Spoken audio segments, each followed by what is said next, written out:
आज धृति की खुशी का कोई ठिकाना नहीं था। घर पहुंचकर वह जल्द से जल्द अपनी माँ को यह खुशखबरी सुना देना चाहती थी। आखिर कितने लंबे इंतजार के बाद और उसके अथक परिश्रम के कारण वह इसे प्राप्त करने में सफल हुई थी। अपनी माँ के चेहरे की उस चमक, उस खुशी को देखने के लिए वह बेताब हुए जा रही थी। उसने मन ही मन सोचा, बस अब बहुत हो गया। वह अब और अपनी मम्मी को यहाँ अकेली इस नर्क में नहीं रहने देगी। वह उन्हें इस बार अवश्य अपने साथ ले जाएगी।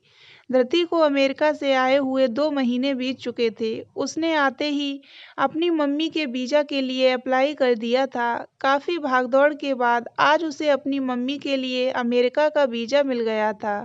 उसे याद आता है कि कैसे उसके डॉक्टर बनने पर उसकी मम्मी का चेहरा खुशी से खिल उठा था। और आज फिर से उसे अपनी मम्मी के चेहरे पर आई उस खुशी की चमक को देखने का मौका मिलेगा।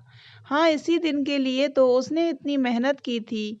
ये सब सोचते हुए उसके कदम जैसे ही घर के दरवाजे पर पड़े, उसके कानों में किसी अजनबी के स्वर सुनाई दिए। अजनबी नहीं, यह तो कोई जाना-पहचाना स्वर है।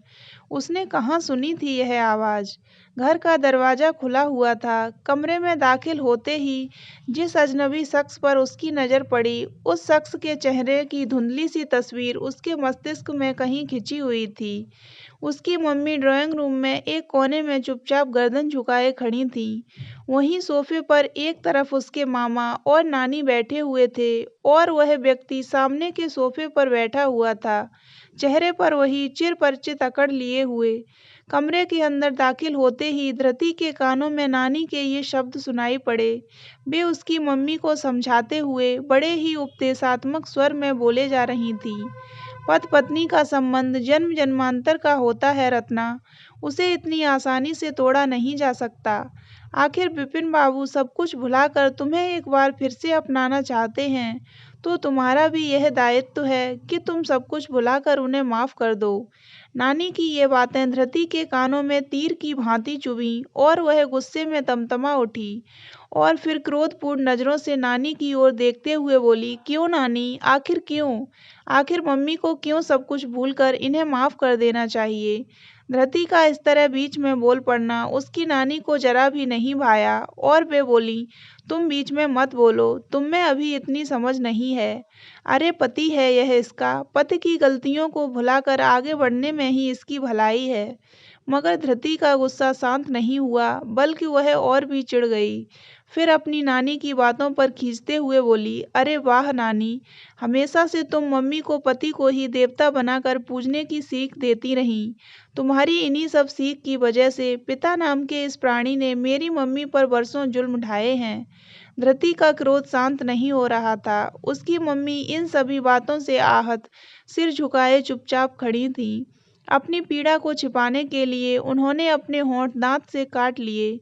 उसकी आँखों में आँसू थे। धृति को यह बात बिल्कुल बर्दाश्त नहीं हो रही थी कि इतने बरसों बाद कोई उनकी ज़िंदगी में अचानक आ धमकता है और अपना अधिकार माँग रहा है। उसके जेहन में बचपन की वह कड़वी यादें फिर से जीवंत होने लगी थीं। उसके पिता द्वारा उसकी मम्मी पर किए जाने वाले असंख्य जुल्म, उन पर होने वाले अत्याचारों को वह कैसे भुला सकती? उसका मन घृणा से भर उठा और फिर घृणा की दृष्टि से अपने पिता की ओर देखा।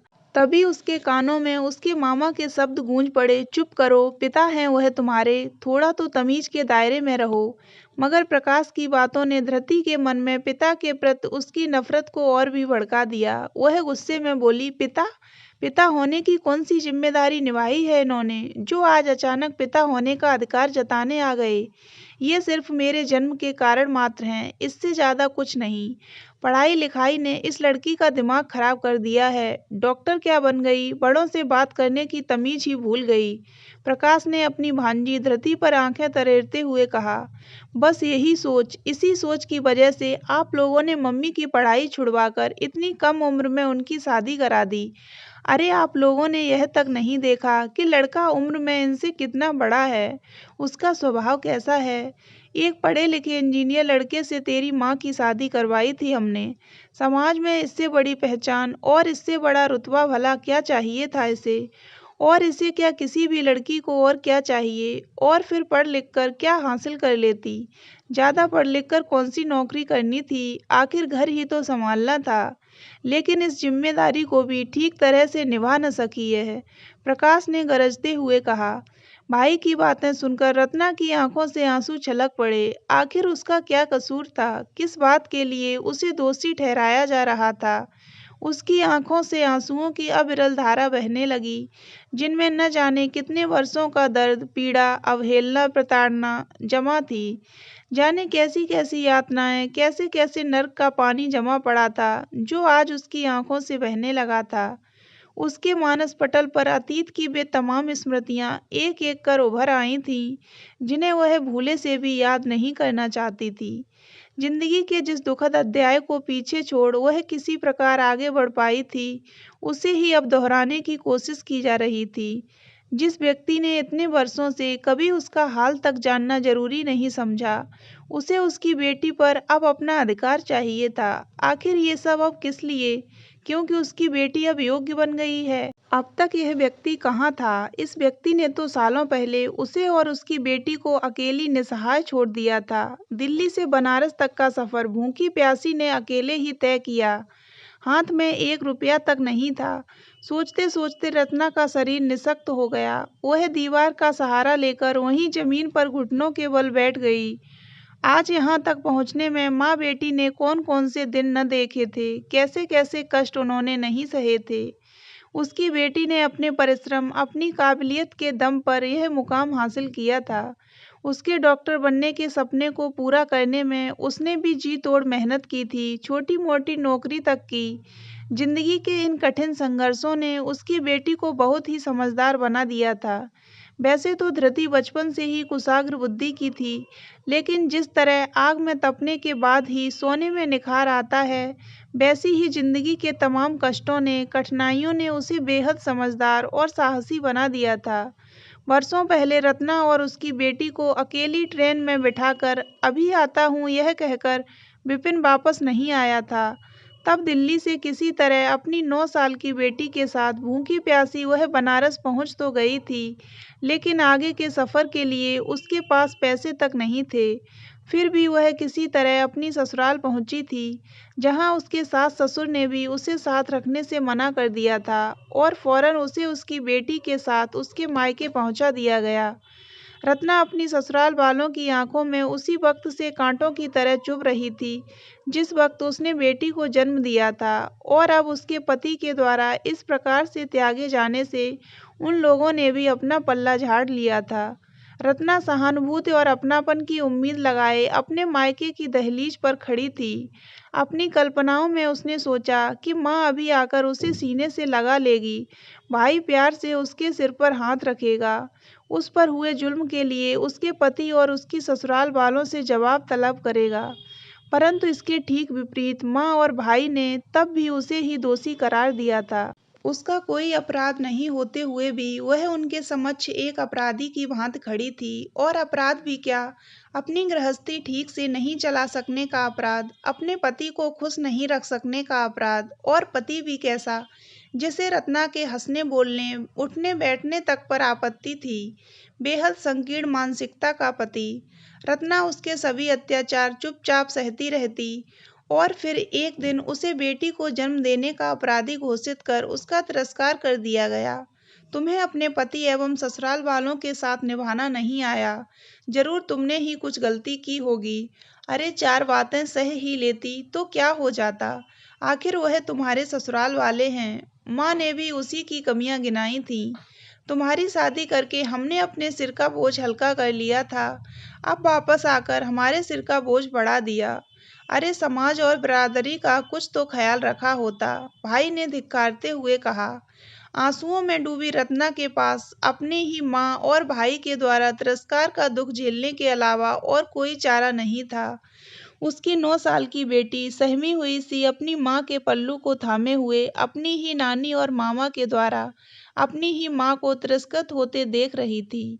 लाचार और बेबस रत्ना ने तब बस इतना कहा था, मैं आप सभी पर बोझ नहीं बनूंगी, मैं कुछ भी करके कोई भी काम अपने लिए ढूंढ लूंगी। इतना कहते कहते उसका गला भर्रा गया था। चूंकि रत्ना को यह बात उस वक्त अच्छे से पता थी कि उसकी जैसी साधारण पढ़ी लिखी लड़की के लिए नौकरी या कोई ढंग का काम ढूंढ पाना आसान नहीं, लेकिन फिर भी उसने हिम्मत नहीं हारी थी। शुरुआत में तो उसने सिलाई कढ़ाई से लेकर छोटे बच्चों को ट्यूशन पढ़ाने तक का हर काम किया और आज अपनी बेटी को इस योग्य बना पाई थी। रत्ना के मन के किसी कोने से टीस सी उठने लगी थी। उसके मन में रह रहकर एक ही सवाल उठ रहा था कि आखिर उसके साथ जो कुछ हुआ उस सब में उसका क्या कसूर था। पति की मार खाकर भी वह उस अनचाहे बेमेल रिश्ते को निभाने की कोशिश करती रही थी, लेकिन इस सब के बावजूद जब उसके पति ने उसे धोखे से छोड़ दिया, तब भी उसके अपनों ने उसे ही दोषी ठहरा दिया। जिंदगी में उसे रिश्तों के खोखलेपन के सिवा कुछ भी तो नहीं मिला था। झूठे रिश्तों के बंधन में बंधी वह अपनी अस्मिता की तलाश करती भी तो कैसे। निरंतर तिरस्कार और उपेक्षा के डंक ने तो उसके पूरे वजूद को ही छलनी कर दिया था। अपनी माँ को रोता देख धृति का गुस्सा फूट पड़ा। अपने नेत्रों में अंगारे भरकर उसने अपने पिता और मामा की ओर बड़ी ही घृणा से देखा। धृति को अपनी ओर नफरत भरी नजरों से देखता हुआ देख विपिन सकपका सा गया और फिर अनुनय के स्वर में बोला, बीती बातों को याद करने से क्या फायदा। मैं तुम दोनों को वापस ले जाने आया हूँ। आखिर पिता होने के कारण मेरा भी तुम पर उतना ही अधिकार है जितना तुम्हारी माँ का। तुम्हारे प्रति मेरा प्यार तुम्हारी माँ की अपेक्षा किसी कदर कम नहीं है। झूठ, बिल्कुल झूठ। धृति के चेहरे पर घृणा, नफरत, हैरानी, ये सारे भाव एक साथ उमड़ पड़े। मैं झूठ क्यों बोलूंगा? झूठ बोलकर मुझे क्या मिलेगा? विपिन ने हकलाते हुए कहा। सहानुभूति। आप खुद को लाचार दिखाकर सहानुभूति बटोरने की कोशिश कर रहे हैं और फिर इस सब के पीछे आपका कोई न कोई निजी स्वार्थ छिपा हुआ है। आप व्यर्थ का दिखावा न करें, इससे कुछ भी हासिल नहीं होगा। आपने मम्मी पर जो भी अत्याचार किए हैं, आपके गुनाहों की कोई माफ़ी नहीं है। हम दोनों की ज़िंदगी में आपकी कोई आवश्यकता नहीं है। आप मेरे लिए सिर्फ एक अजनबी हैं मिस्टर विपिन।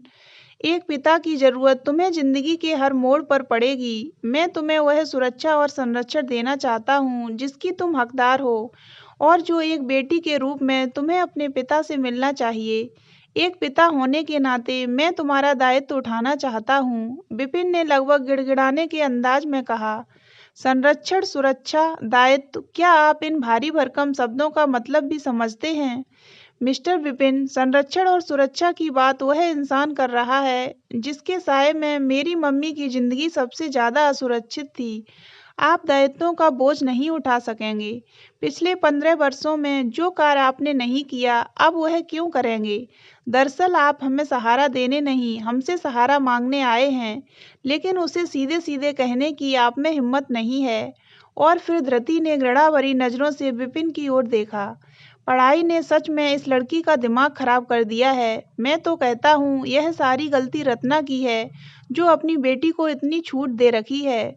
शुरू से ही यदि इसने इसे नियंत्रण में रखा होता तो आज यह नौबत ही नहीं आती। प्रकाश ने अपनी भांजी पर आंखें तरेरते हुए कहा। नियंत्रण? किस नियंत्रण की बात कर रहे हैं आप? वही जो आपने मम्मी पर रखा था, जिसके कारण वह कभी खुलकर सांस तक नहीं ले सकी। खुले आसमान में उड़ान भरना तो बहुत दूर की बात थी, उन्हें तो अपने हिस्से के सपने तक देखने की आज़ादी नहीं दी आप लोगों ने। धृति क्रोधपूर्ण नजरों से अपने मामा और पिता की ओर देखते हुए बोले जा रही थी। अरे आप जैसे पुरुष तो महिलाओं को देवी भी तभी तक मानते हैं जब तक कि वह आपके बनाए गए दायरों के अंदर होती हैं, आपके द्वारा बनाई गई सीमाओं और मान्यताओं का पालन करती हैं। परंतु जैसे ही वह आपके बनाए गए रूढ़िवादी बंधनों को तोड़कर मुक्त और स्वतंत्र होने की कोशिश करती हैं, आपके द्वारा वह उल्टा करार दी जाती हैं, क्योंकि उसके इस कृत्य से आप जैसे पुरुषों को अपना साम्राज्य खतरे में दिखता है। आपको अपना सिंहासन डोलता नजर आता है, लेकिन मैं ऐसी किसी भी रूढ़िवादी बंधन की परवाह नहीं करती। जिंदगी में ऊंचाइयों को छूने के लिए, उड़ान भरने के लिए मुझे किसी सहारे, किसी संरक्षण की जरूरत नहीं है। ऐसे नीच और स्वार्थी पिता की जरूरत तो हरगिज नहीं है। मैंने अकेले अपने दम पर अपने मुकाम को हासिल किया है, ऐसे किसी भी रूढ़िवादी बंधन की परवाह नहीं की है। इन तमाम सामाजिक पाबंदियों, बंधनों को तोड़कर ही अपने सपनों को साकार किया है। हाँ, उन्हीं बंधनों को जिन बंधनों ने मेरी मम्मी को सदा से कैद कर रखा है। लेकिन अब और नहीं, इस बार मैं अपनी मम्मी को भी साथ ले जाने के लिए आई हूँ। फिर धृति ने अपनी मम्मी के आंसुओं को अपने हाथों से पोंछते हुए कहा, मम्मी, अब आपको इन लोगों के लिए और आंसू बहाने की कोई आवश्यकता नहीं है। मैं आपको यहाँ और नहीं रहने दे सकती। मम्मी, आज ही आपका वीजा मिला है। मैं तभी आपको बताना चाहती थी। खैर, इस बार आप मेरे साथ अमेरिका चल रही हैं। जिन बंधनों ने आपको दुख के सिवा कुछ नहीं दिया, उनसे मुक्त होने का समय अब आ गया है। धृति का इशारा अपने पिता और मामा की ओर था। आप अगले हफ्ते ही मेरे साथ अमेरिका के लिए उड़ान भरेंगी। तो दोस्तों, अगर आपको ये कहानी अच्छी लगी हो तो वीडियो को लाइक और चैनल को सब्सक्राइब अवश्य करें।